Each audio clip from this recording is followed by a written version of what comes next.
விடிய விடிய பெய்த கனமழையால் அவிநாசி நடுவுச்சேரியில் வெள்ளப்பெருக்கு ஏற்பட்டிருக்கிறது. தாழ்வான இடங்களில் வீடுகளுக்குள் தண்ணீர் புகுந்திருப்பதாக கூறுகிறார் நமது செய்தியாளர் குமாரவேல்.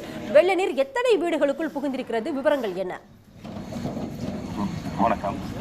திருப்பூர் மாவட்டம் அவிநாசி மற்றும் சுற்றுவட்டார பகுதிகளில் நேற்று நள்ளிரவு முதல் விடிய விடிய பெய்த கனமழையின் காரணமாக அவிநாசியை அடுத்து நடுவுச்சேரி கிராம பகுதிகளில் உள்ள குளம் மற்றும் குட்டைகள் நிறைந்து சாலைகளில் வெள்ள நீர் பெருக்கெடுத்து ஓடுகிறது. இதனால் நடுவுச்சேரியில் இருந்து சிலுவைபுரம் செல்லும் சாலை முழுவதும் தண்ணீர் நிரம்பி ஓடுவதால் போக்குவரத்து பாதிக்கப்பட்டுள்ளது. தொடர்ந்து நடுவுச்சேரியில் இருந்து கருக்கன்காட்டுப்புதூர் வழியாக துலுக்கமுத்தூர் நம்பியூர் செல்லும் சாலையிலும் தண்ணீர் பெருக்கெடுத்து ஓடுவதால் அந்த சாலைகளிலும் போக்குவரத்து பாதிக்கப்பட்டுள்ளது. இதே போல செம்மாண்டம்பாளையம் குளம் நிறைந்து தடுப்பணை வழியாக மழை நீர் வெளியேறியும் வருகிறது. இதையடுத்து அசம்பாவிதங்கள் ஏதும் நடக்காத வண்ணம் பாதுகாப்புக்காக முன்னெச்சரிக்கை நடவடிக்கையாக அவிநாசி தீயணைப்பு மற்றும் மீட்பு படை துறையினர் பாதுகாப்பில் ஈடுபட்டு வருகின்றனர். கனமழை காரணமாக நடுவுச்சேரியில் உள்ள தாழ்வான பகுதிகளில் உள்ள சுமார் 6க்கும் மேற்பட்ட ஓட்டு வீடுகளுக்குள் தண்ணீர் புகுந்து சூழ்ந்து கொண்டதால் அந்த மக்கள் பாதிக்கப்பட்டுள்ளனர்.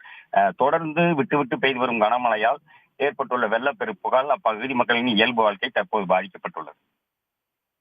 குமாரவேல், தற்போதைய விவரங்களுக்கு நன்றி. உடனுக்குடன் செய்திகளை தெரிந்து கொள்ள சன் நியூஸ் பெல் ஐகானை கிளிக் பண்ணுங்க.